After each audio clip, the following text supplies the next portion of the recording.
Altura, 1,45. Peso, 75 kilos. Velocidad máxima, 18 km/h. Bien podría ser la descripción de un ser humano, ¿verdad? Pero no es así.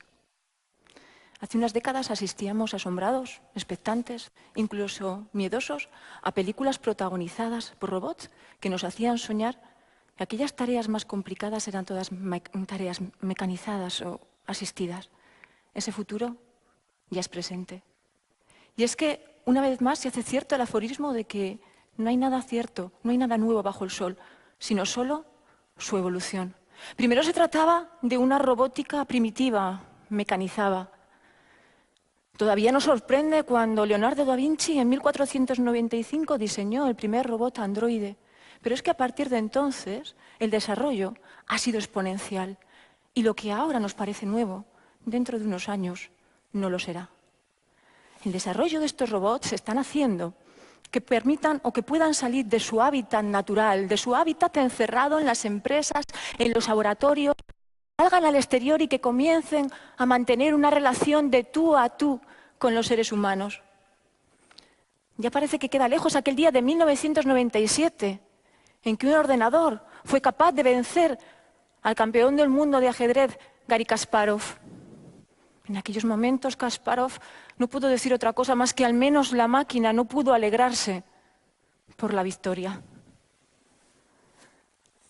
En la actualidad, los ordenadores más desarrollados tienen una capacidad de procesamiento un poco más del doble que la capacidad de nuestro cerebro humano. ¿Significa eso que existe ya una inteligencia artificial más inteligente que nosotros mismos? Pues no podemos saberlo, porque no sabemos lo que es la inteligencia artificial, porque intentamos saber lo que es la inteligencia con nuestra propia inteligencia. Si yo te pregunto, ¿tú consideras que una planta es un ser inteligente? Me dirás, no, una planta es un ser inteligente.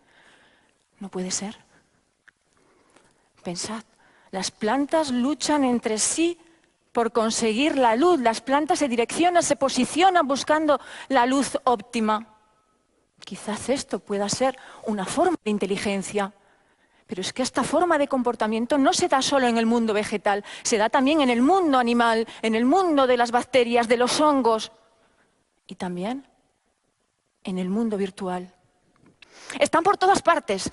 Tenemos robots militares, robots quirúrgicos, robots que conducen coches, que conducen camiones, que vuelan aviones, que sustituyen astronautas en misiones especiales, drones que llegan a lugares peligrosos para el hombre, robots en materia de defensa, en materia de seguridad, robots que asisten a ancianos, que asisten a niños, robots que son capaces de crear música, que son capaces de crear un guión, un corto, en unos pocos segundos. Dios mío, yo creo que son capaces hasta de cazar Pokémon.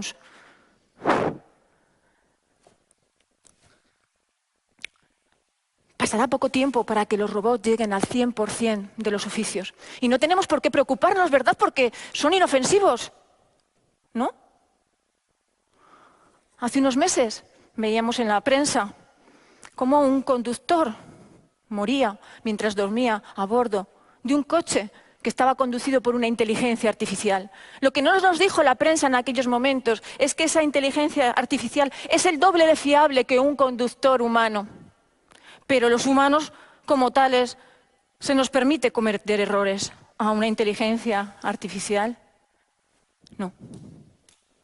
Pero en todo caso estamos hablando de una inteligencia artificial sencilla. Pero hay otro tipo de inteligencia, una inteligencia artificial más complicada. Porque tener inteligencia no es saber conducir un coche. Tener inteligencia es saber diferenciar lo que está bien y lo que está mal. Es saber sentir y odiar. Es saber que nosotros existimos, pero que no somos los únicos. Siguiendo con el ejemplo del coche autónomo.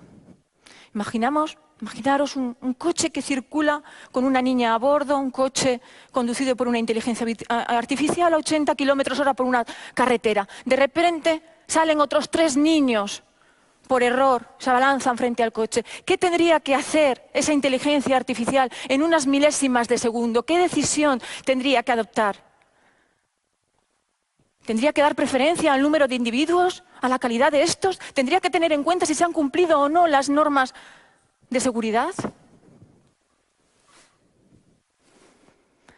La solución es complicada, y es complicada porque es prácticamente imposible programar ese software para que dé respuesta a todas las posibles eventualidades en un momento determinado.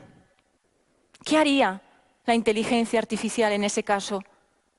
Tomar una decisión al azar sería una decisión al 50-50%, porque la inteligencia artificial no tiene conciencia, no tiene moral. Pero ¿y tú? ¿Qué harías en ese caso? Pregunto a cada uno de vosotros. Inteligencia artificial. Pero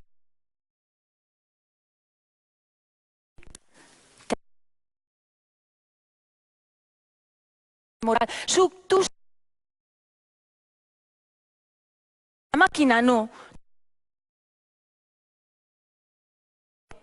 La máquina no es consciente de la vida. Estremecedora tras la Segunda Guerra Mundial de un piloto que formó parte del bombardeo contra Hiroshima. De su vuelta de regreso a Estados Unidos, esa persona, ese hombre, no era penado criminalmente. Sin embargo, ese sujeto tenía remordimientos, ese sujeto se intentó suicidar, ese sujeto delinquía aunque nunca se llevaba el botín. ¿Y por qué hacía eso? Lo hacía porque se sentía un agente moral, responsable de sus actos. Como les digo, algo que la máquina no puede hacer. Pero, ¿y mientras tanto qué? ¿Quién es responsable de los actos que lleva a cabo esa máquina? ¿Quién responde de los daños que causa el coche autónomo? ¿Quién responde de los daños de un robot cirujano que causa la muerte de su paciente? ¿O aquel robot que cuida de un anciano y le da más pastillas de las que debe en un momento determinado? ¿Es responsable el fabricante? ¿El programador? ¿El usuario? Seguro que muchos de vosotros me diríais, en estos casos no es necesario una normativa especial. En estos casos haremos responsable a aquel que usa, que aplica, que crea la máquina, sin más. ¿Por qué tener que buscar otros sentidos? Como si dijéramos que el coche que causa la muerte a un sujeto, el responsable no es el coche, sino el conductor. Si acudimos a las normas existentes en nuestro ordenamiento jurídico en relación a la responsabilidad civil, podríamos aplicarlas a estos casos concretos. Podríamos aplicar las normas sobre consumidores, las normas sobre productos defectuosos, las normas sobre responsabilidad de terceros o sobre cosas inanimadas. Sí, es cierto, pero la cuestión no es tan sencilla. Esto lo podríamos hacer si estuviésemos hablando de una inteligencia artificial débil. Es decir, si estuviésemos hablando de aquellas máquinas tontas capaces de resolver problemas como lo hace el cerebro humano. Máquinas que no tienen una autonomía propia y no tienen una capacidad de aprender. Pero claro, el tema se complica cuando de lo que hablamos es de una inteligencia artificial fuerte. Es decir, de máquinas con capacidad de aprendizaje, con máquinas que tienen plena autonomía para tomar decisiones, porque son capaces de pensar y son capaces de aprender de nosotros mismos y del entorno.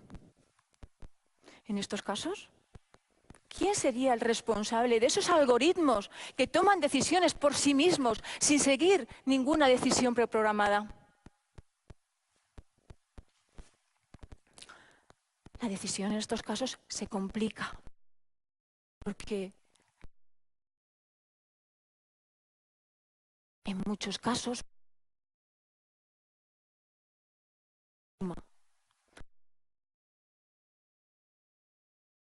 esa tecnología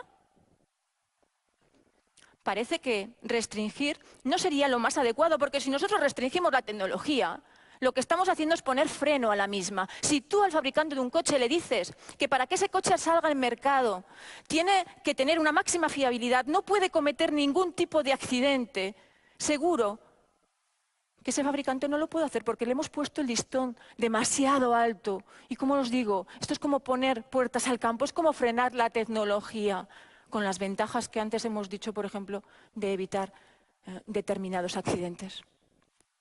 ¿Qué hacemos entonces? ¿Establecemos un régimen especial de responsabilidad? ¿Podemos atribuir una personalidad específica a los robots? Es decir, ¿podemos considerar a los robots como sujetos de derecho? Históricamente, el binomio entre ser humano y persona jurídica ha sido muy relativizado, y ha sido relativizado tanto por exceso como por defecto.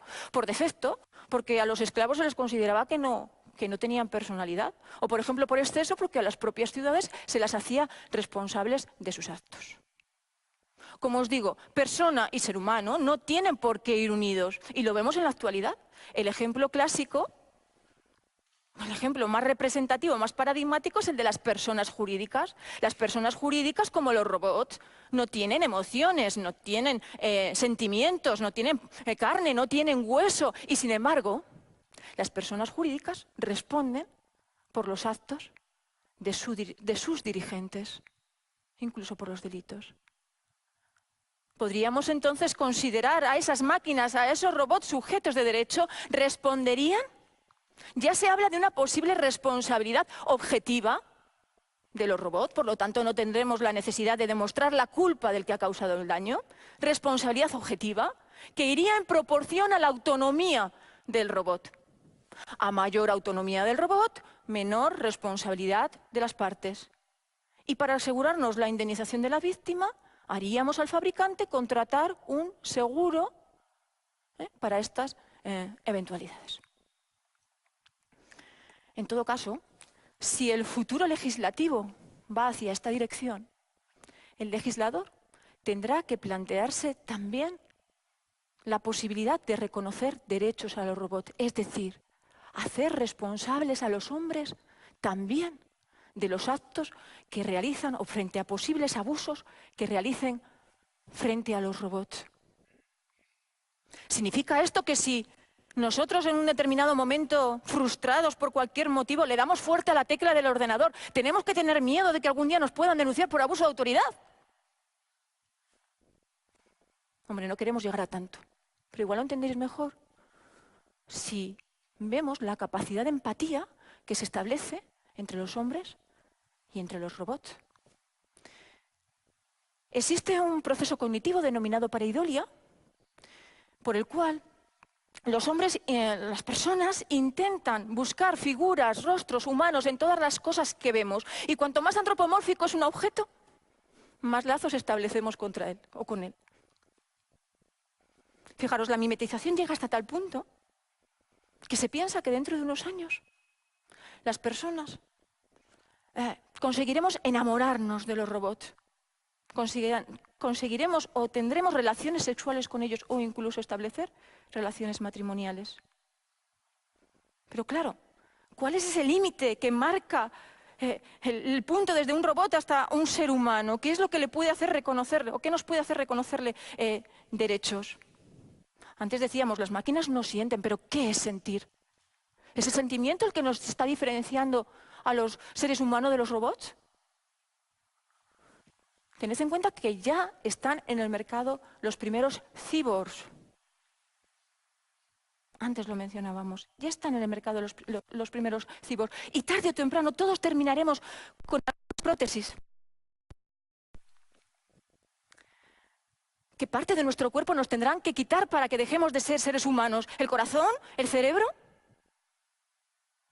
Incluso, llegando un poquito más allá, en la sociedad está admitido que cualquier persona que esté enferma puede, ¿verdad?, ponerse una prótesis. Pero, ¿y si personas sanas deciden tomar la misma decisión para tener unas capacidades por encima de la media? ¿Y si nosotros decidimos que nos queremos poner unas piernas que corran más, o unos brazos más fuertes, o unos ojos que vean más allá? ¿O solamente las personas que tienen una capacidad económica lo van a poder hacer? ¿Qué hacemos? ¿Lo permitimos? ¿El derecho tiene que poner algún tipo de límite a estas cuestiones?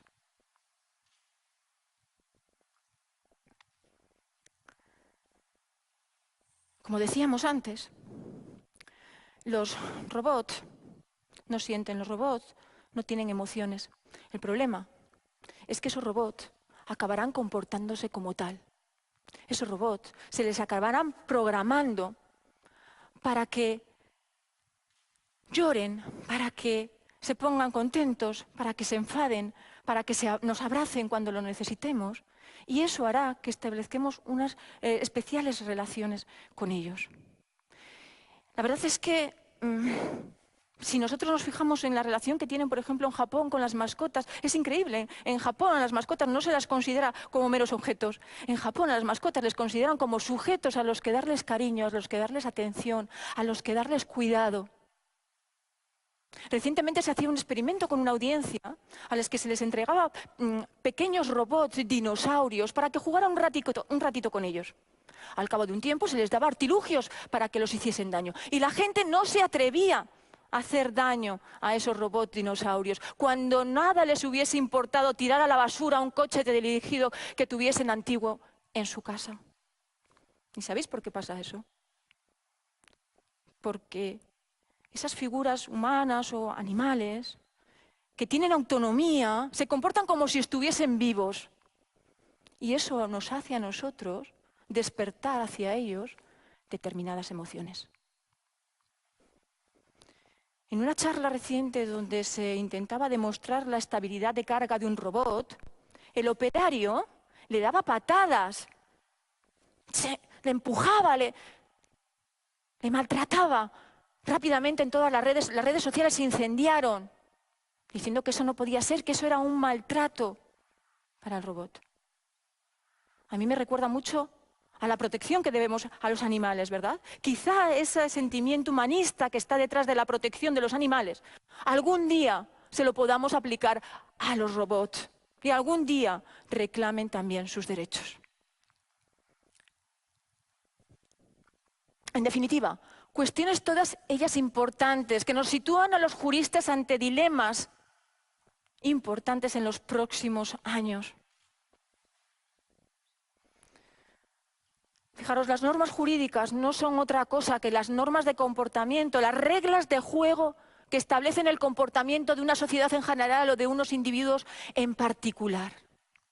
Pues esas reglas de juego también será importante que se manifiesten en la convivencia entre el robot y el ser humano, porque de otra forma esa tecnología se puede convertir en una amenaza. Habréis oído ya que dicen que vienen los robots, que nos quitan los trabajos. ¿Quién va a pagar la jubilación el día de mañana? Ya se habla de que esos empresarios que tienen en sus fábricas robots paguen una cotización a la seguridad social. Dios mío, si al final van a ser los robots los que consigan pagarnos las pensiones el día de mañana. El propio Stephen Hawking nos alerta sobre la amenaza de determinada tecnología. Hace unos meses leíamos también en la prensa cómo un trabajador moría aplastado en la automovilística alemana. Pero los miedos no vienen por ahí, los miedos vienen sobre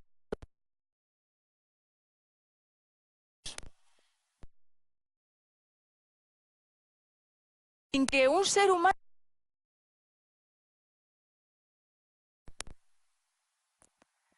robots que empiezan a ser los juguetitos de los ejércitos más poderosos del mundo.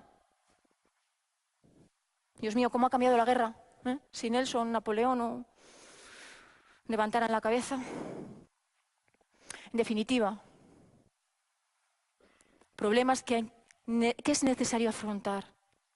Todos habréis oído hablar de Isaac Asimov, ¿verdad? Cuando hablaba de las 3 leyes de la robótica para regular el comportamiento entre los robots y entre los seres humanos. Pues esas normas se tienen que adaptar a los nuevos tiempos. Porque como decía Darwin, la especie más fuerte no es la que sobrevive, es la que se adapta al cambio. Y el trasfondo práctico es muy sencillo. ¿No ponemos una empuñadura a los cuchillos para no cortarnos cuando los cogemos? ¿No se ponen barandillas a las escaleras para no caernos? ¿O no se pone una válvula de seguridad a las ollas de presión? ¿Por qué hacemos eso? Porque son artefactos que son peligrosos e intentamos minimizar los peligros. Pues lo mismo podemos considerar a los robots como artefactos y vamos a intentar evitar que esa tecnología cause daños. Es importante marcar esa regulación, ese marco ético reglamentario y buscar responsables en estos supuestos. Igual pensáis que estas ideas que hemos visto hoy son ideas descabelladas, son ideas que no se verán hasta dentro de décadas, seguro. Pero pensad en lo que os digo. También hace 300 años pensábamos que los negros no tenían alma y que las mujeres no tenían la misma capacidad intelectual que los hombres. Muchas gracias.